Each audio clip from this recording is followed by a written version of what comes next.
From Fight Back News, to be a socialist, one must be an anti-imperialist.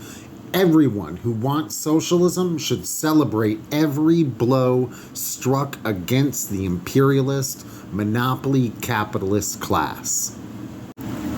Since the writing of the Communist Manifesto and the founding of the First International, proletarian internationalism has been a cornerstone of scientific socialism and is a pillar of Marxism-Leninism. Today, in the era of imperialism, putting genuine proletarian internationalism into practice demands that we be consistent anti-imperialists. Beyond any moral questions, there are two obvious material reasons for this proletarian internationalist, anti-imperialist unity. On the one hand, every dollar that goes to imperialist war is a dollar that could have been spent on people's needs at home. But even more importantly, every blow struck against imperialism weakens the monopoly capitalist class here. What imperialism is and what it is not. First, let's be clear on what imperialism means. Understanding the link between imperialism and monopoly capitalism is essential. Indeed, imperialism and monopoly capitalism aren't just linked, they're synonymous.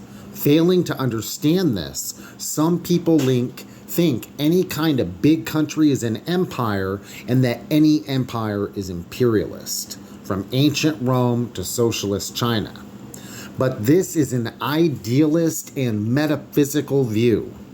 In other words, this view fails to look at how imperialism develops historically, according to definite material processes. It should be obvious that the Roman Empire and the U.S. Empire are qualitatively different. Lenin writes, imperialism is a specific historical stage of capitalism.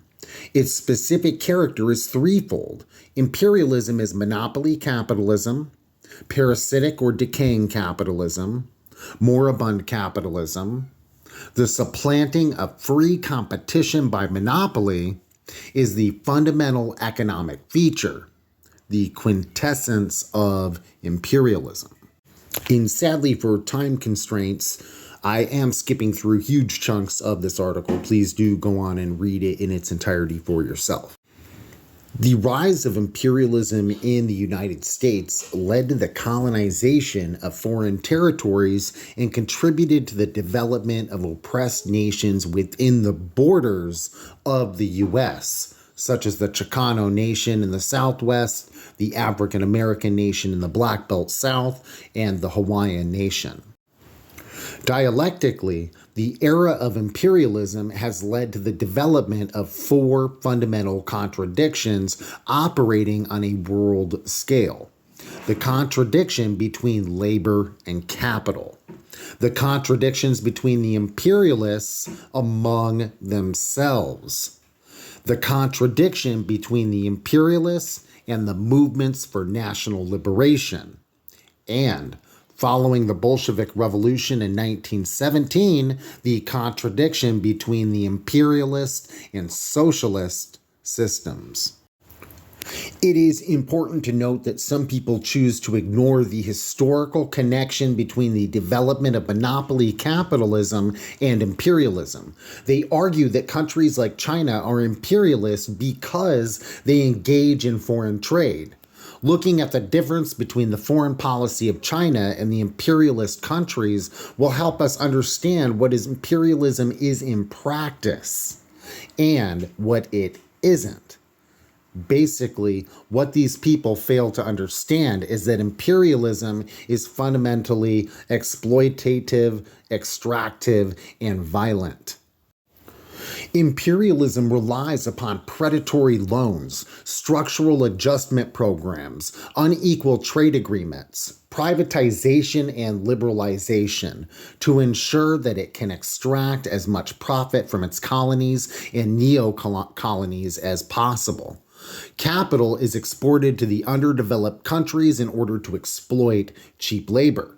By locking these oppressed nations and peoples into a permanent state of underdevelopment, it is able to achieve a higher rate of exploitation than it can otherwise.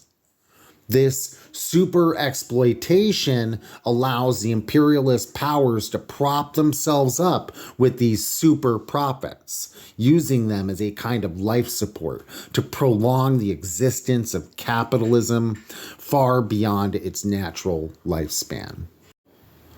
This inevitability leads to the sharpening of the contradictions between the imperialists themselves and the contradiction between the imperialists and the movements for national liberation. For this reason, the imperialists must back all of this up with military force. For the US, this includes a network of military bases spanning the world and its military alliances like NATO, which it dominates. It will not hesitate to intervene militarily or to arm and fund its proxies, such as Ukraine and Israel. It will stage coups and assassinate leaders. There is no price in human censorship and suffering that is too high to protect U.S. hegemony and imperialist super profits. China's foreign policy in the developing world is nothing like this. It is neither exploitative nor extractive and is based on equal and mutual beneficial trade and agreements. It is also fundamentally peaceful.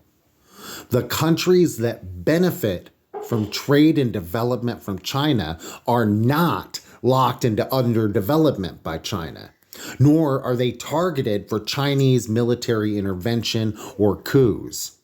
On the contrary, China provides an alternative to imperialist underdevelopment that many countries like Africa, Asia, and Latin America are glad to take.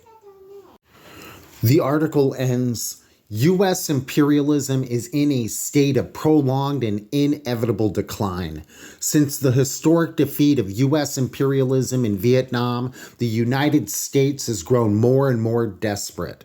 Like a cornered beast, it lashes out everywhere.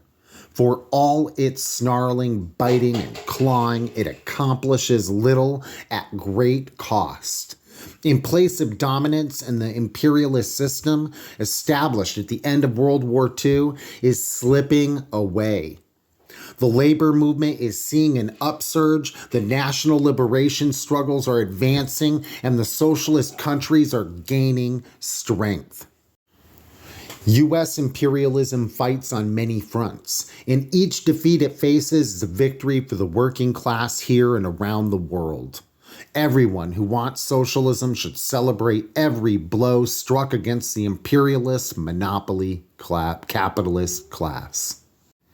This article can be found on Fight Back News. You can find them on Twitter at Fight Back News. Fight Back News, news and views from the people's struggle. We welcome submissions, letters, and criticisms. Edited by @freedomroad.org. Check out our podcast at Fight Back Radio.